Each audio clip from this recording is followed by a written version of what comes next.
A paz do Senhor, galera, tudo bem com vocês?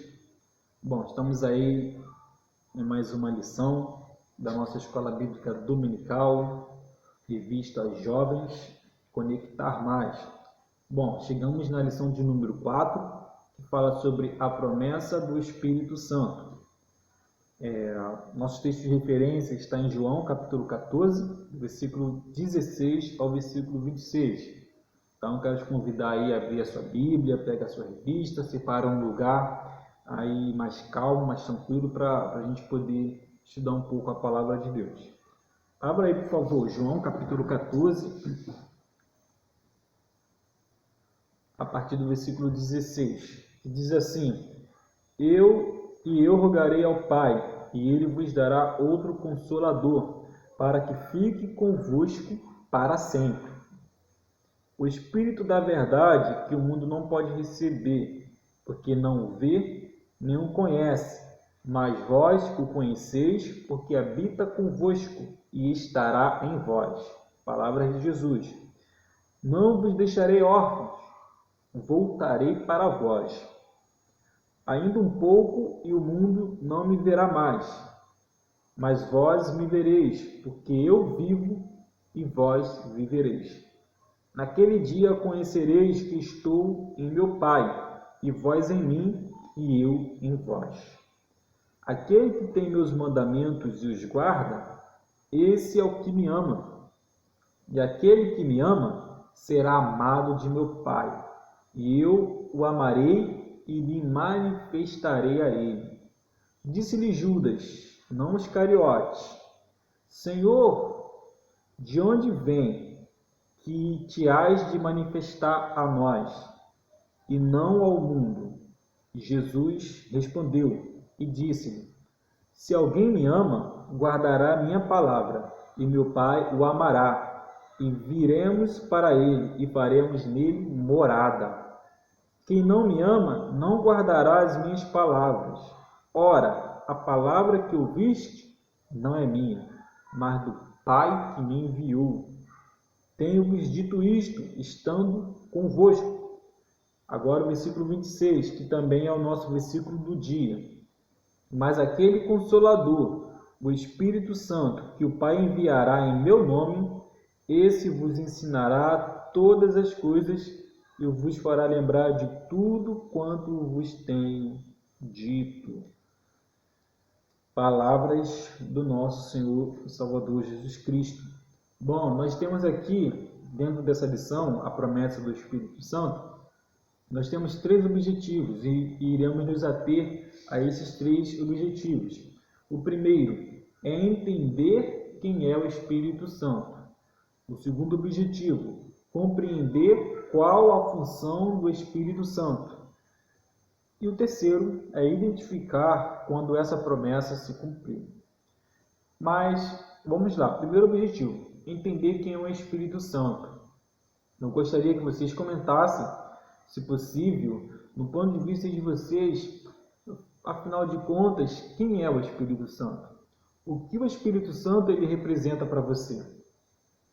Dentro dos seus conhecimentos, dentro daquilo que você já leu na palavra ou que você já ouviu em algum lugar, afinal de contas, quem é o Espírito Santo?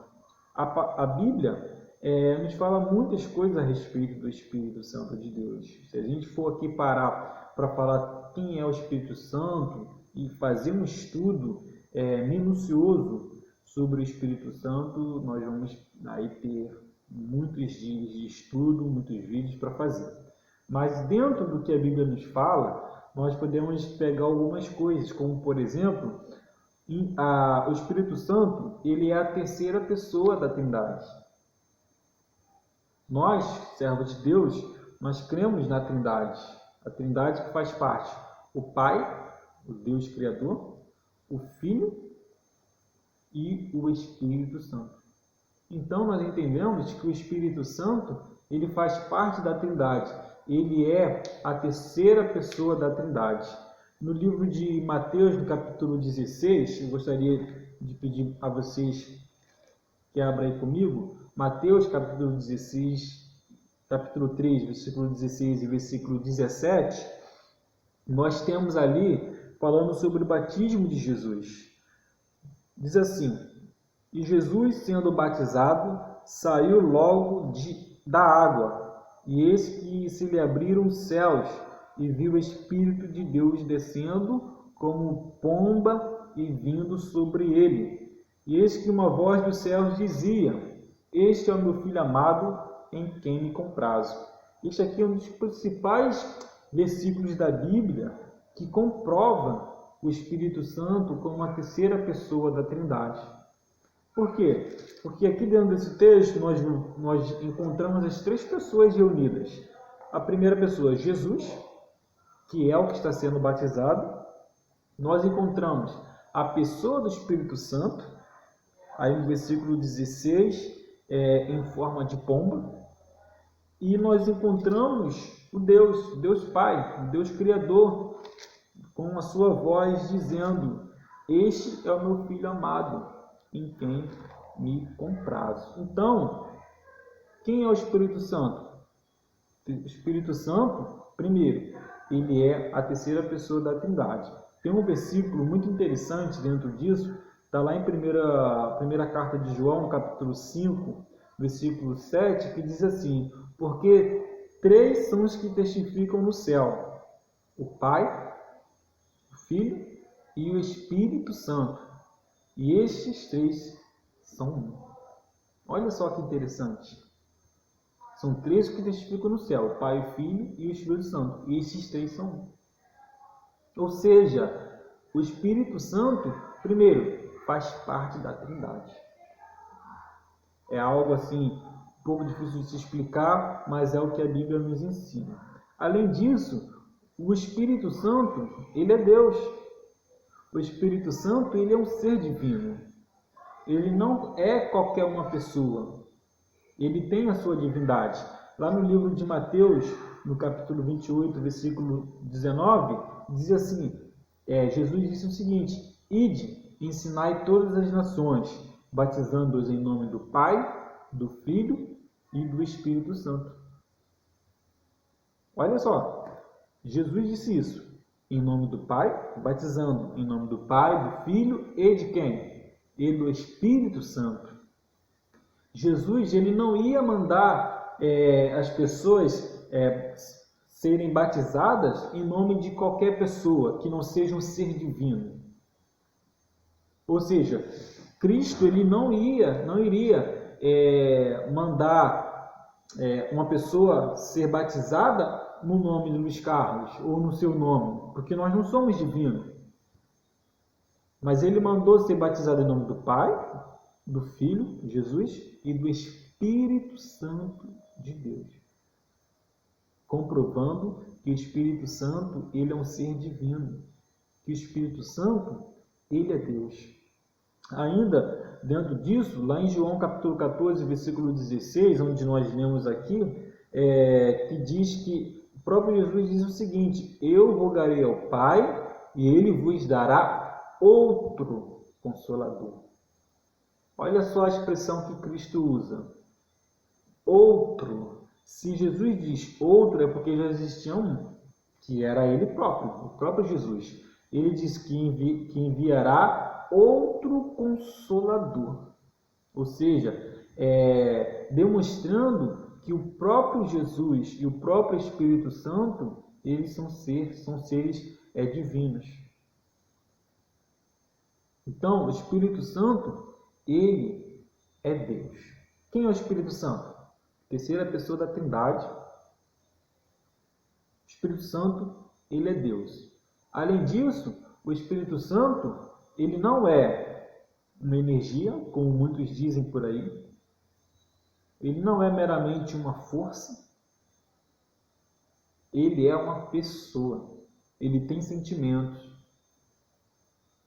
O Espírito Santo, ele fala conosco. Ou seja, ele é uma pessoa e ele estava lá no início da criação. Estava presente lá no início da criação. Lá em Gênesis, capítulo 1, versículo 1 e 2, diz assim: no princípio criou Deus os céus e a terra era sem forma e vazia.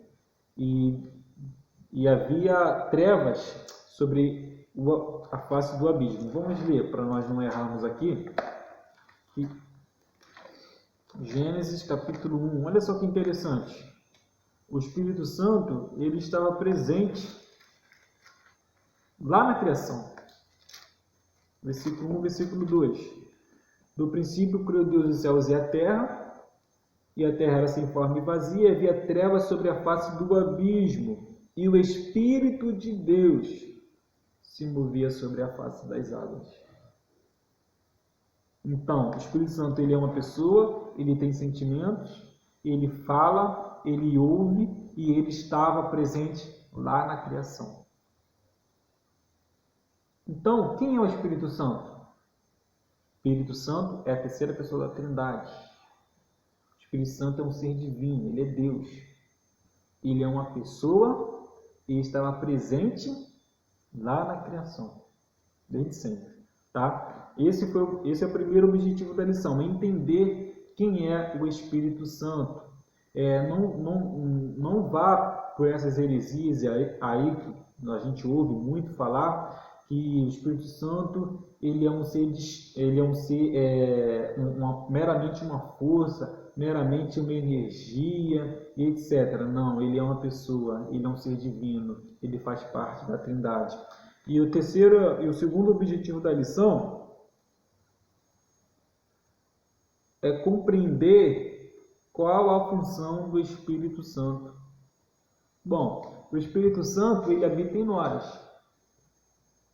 Está dentro de nós. Mas e aí? Qual é a função dele? Ele tem função? Ele tem função. O Espírito Santo não vai habitar simplesmente por habitar. Ele tem um objetivo. Ele tem uma finalidade. Dentro do que nós lemos aqui, dentro do livro de João, capítulo 14, nós vamos ver Cristo falando que o Espírito Santo seria o nosso consolador. Então, uma das funções, entre tantas, que a Bíblia nos fala, o Espírito Santo ele é consolador. Está aí no versículo 26, capítulo 14. Mas aquele consolador, o Espírito Santo, que o Pai enviará em meu nome, esse vos ensinará em meu nome. Esse vos ensinará todas as coisas e vos fará lembrar de tudo quanto vos tenho dito. Mas, na minha concepção, ao analisar a palavra de Deus, a principal finalidade, a principal função do Espírito Santo é de convencer o homem. Convencer do quê? Convencer do homem dos seus pecados.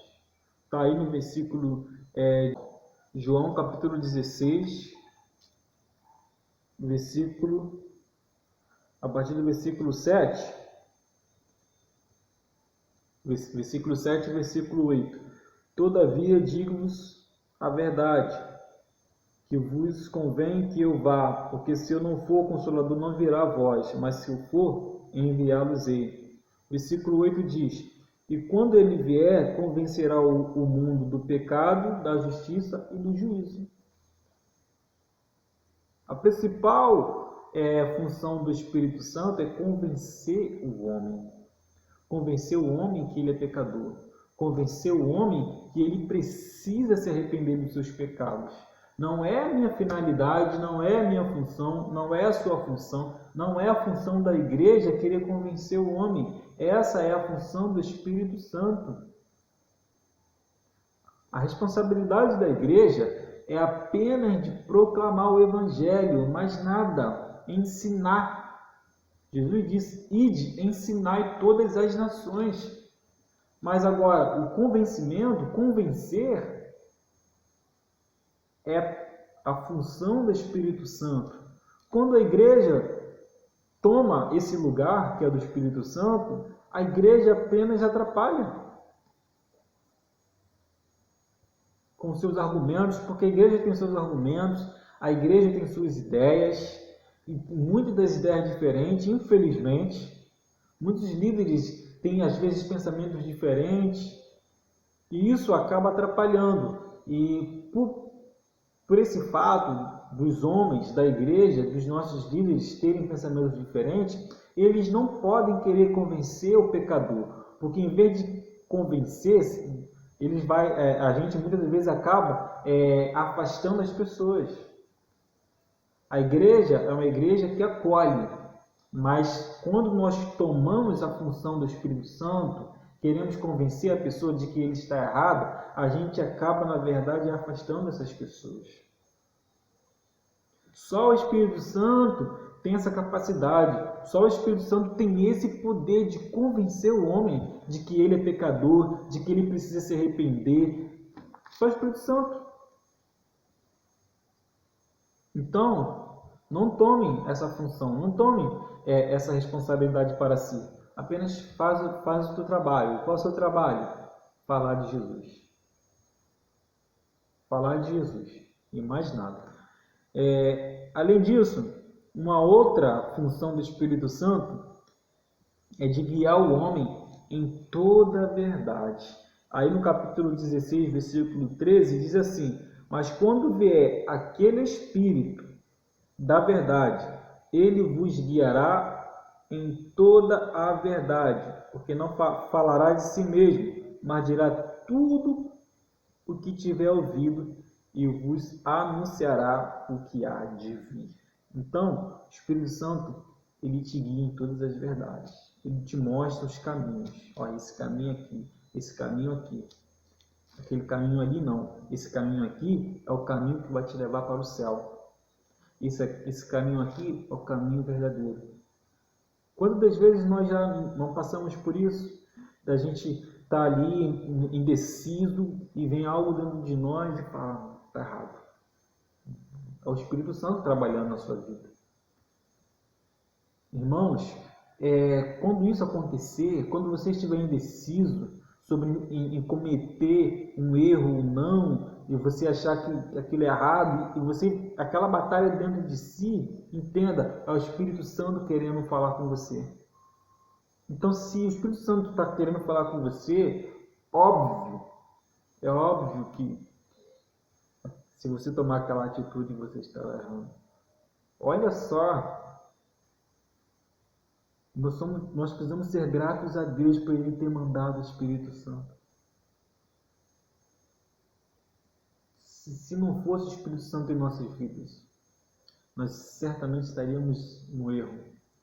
Nós acharíamos que estaríamos certos, mas graças a Deus nós temos o Espírito Santo, que segundo o versículo 13 aqui, nos guia em toda a verdade. E qual é essa verdade? A tua palavra, Jesus. A palavra? Jesus é a palavra. Além disso, além de guiar o homem em toda a verdade, ele testifica de Jesus. O Espírito Santo, ele testifica de Jesus. Capítulo 15, versículo 26, diz assim: mas quando vier o Consolador, que eu da parte do meu Pai vos hei de enviar, aquele Espírito da verdade que vos procede do Pai, ele testificará de mim. São palavras de Jesus. O Espírito Santo, Jesus dizendo, o Espírito Santo, aquele Consolador, ele testificará de mim. Mas o que é testificar? Testificar é oferecer testemunho. Testificar é comprovar veracidade. Ou seja, logo, uma blasfêmia contra o Espírito Santo significa rejeitar o testemunho do Espírito. Rejeitar o testemunho do Espírito Santo. E qual é o testemunho do Espírito Santo? Jesus. Se eu estou blasfemando contra o Espírito Santo, estou rejeitando a Cristo. Estou dizendo que aquilo que o Espírito Santo testifica, que é Jesus, é errado. Não é aquilo. E a Bíblia diz que não há perdão contra a blasfêmia, de blasfêmia contra o Espírito Santo. Então, quais são as funções do Espírito Santo entre tantas que existem? O Espírito Santo, ele é consolador. O Espírito Santo, ele convence o homem. O Espírito Santo, ele guia o homem na verdade, que é o próprio Jesus. E o Espírito Santo, ele testifica de Jesus. Testifica que Jesus Cristo é o Senhor. E Jesus Cristo é o caminho, a verdade e a vida. E o terceiro objetivo da lição, para nós já entrando aí na reta final, é identificar quando essa promessa do Espírito Santo se cumpriu em nossas vidas. A comentarista ela traz aqui sobre o derramamento do Espírito Santo. Nós vamos ler lá em Joel, capítulo 2, Jeremias, Ezequiel, são os livros difíceis de achar, né? Joel, Ezequiel, Daniel, Oséias, depois de Oséias. Joel, capítulo 2, a partir do versículo 18. Então o Senhor terá zelo da sua terra e se compadecerá do seu povo. E o Senhor responderá e dirá ao seu povo: Eis que vos envio o trigo, e o mosto e o óleo, e dele sereis fartos. Eu vos entregareis mais ao opróbrio entre as nações. Eu precisava ler isso aqui. Deixa eu ver aqui o versículo. Perdão, versículo 28. Vamos lá para o versículo 28. E há de ser que depois derramarei o meu espírito sobre toda a carne, e vossos filhos e vossas filhas profetizarão. Os vossos velhos terão sonhos, os vossos jovens terão visões. Aqui é a promessa do derramamento do Espírito Santo. Agora, peço a vocês que abrem Lucas, capítulo 24,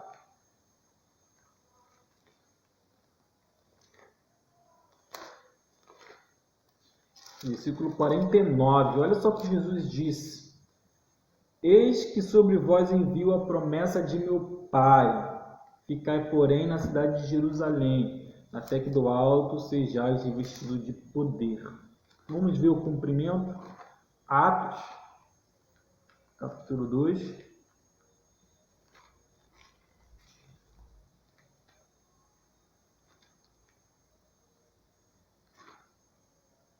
A partir do versículo 1. E cumprindo-se o dia de Pentecostes, estavam todos reunidos no mesmo lugar. De repente veio do céu um som, como de um vento veemente e impetuoso, e encheu toda a casa em que estavam assentados, e foram vistas por eles línguas repartidas, como que de fogo, as quais pousaram sobre cada um deles. E todos foram cheios do Espírito Santo e começaram a falar em outras línguas, conforme o Espírito Santo lhes concediam que falasse. Então é o seguinte, a promessa do derramamento do Espírito Santo se cumpriu aqui no livro de Atos, no capítulo 2. Mas quando é que nós recebemos o Espírito Santo? Nós encontramos aqui um revestimento de poder, um derramamento do Espírito Santo, habilitando ali os discípulos e a igreja, os demais crentes, a fazerem a obra de Deus, a irem por todo o mundo aí como testemunhas vivas de Cristo, com poder e grande glória, com poder. Mas como que nós recebemos esse Espírito Santo? É somente no batismo com o Espírito Santo? Não.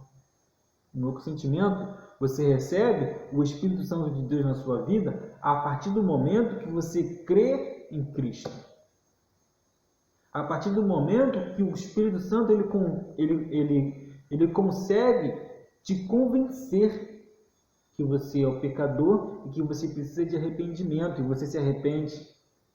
Quando você se arrepende dos seus pecados, você se arrepende do caminho que você está indo, você volta para Cristo, você vem para Cristo, a partir desse momento você recebe o Espírito Santo de Deus em sua vida. Quero ler com vocês em Efésios capítulo 1. Olha só o que diz lá em Efésios 1:13. Em quem também vós estáis, depois que ouvistes a palavra da verdade, o evangelho da vossa salvação, e tendo nele também crido, fostes selados com o Espírito Santo da promessa. Então, derramamento do Espírito é uma coisa, receber o Espírito Santo é outra. Você pode receber o Espírito Santo e também ser revestido de poder, Pedir Deus derrama sobre mim, me reveste do teu Espírito Santo. para eu fazer a tua obra, porque eu quero fazer a tua obra com poder, quero que o Senhor me use. Então não podemos assim confundir essas coisas. Você pode receber o Espírito Santo de Deus na sua vida. Quando? Quando você se arrepende dos seus pecados. E a melhor coisa, o melhor presente que Deus deixou para a humanidade foi esse Consolador. Foi esse ser, foi essa pessoa chamada Espírito Santo, que ele te convence, ele te consola e ele te guia pelas veredas da justiça. Para concluirmos, receber promessas de Deus é bom, mas quando se trata de cuidado, salvação e vida eterna, é muito melhor. E foi exatamente isso que a promessa do Espírito Santo fez e faz. Ele é o nosso amigo, ajudador, nos convence dos nossos erros e nos auxilia para o grande momento que está ainda por vir, o arrebatamento. Então é o seguinte, ao ascender ao céu, Jesus nos faz uma promessa de não nos deixaria, que não nos deixaria o quê? Órfãos. Não vos deixarei órfãos, enviarei um outro Consolador. O Espírito Santo foi enviado por Deus a nós, com o intuito de ser o nosso ajudador, o mediador e consolador. Ele é a personificação de Deus habitando em nós. Olha só que maravilha! Nosso mediador, aquele que intercede por nós com gemidos inexprimíveis. Só o Espírito Santo, ele é capaz de fazer isso em nossas vidas. Você quer receber o Espírito Santo? Luiz Carlos, já recebi o Espírito Santo, mas você está fraquinho? Você não consegue sentir o Espírito Santo de Deus na sua vida? Você pode pedir a Deus um revestimento de poder, porque isso é promessa de Deus para as nossas vidas. Então, deixa aí seu comentário. Quero agradecer a vocês por estar aí nos acompanhando. Na próxima lição de número 5, recompensa aos pecadores de homens. Bom? Fique com Deus, em nome de Jesus. Amém.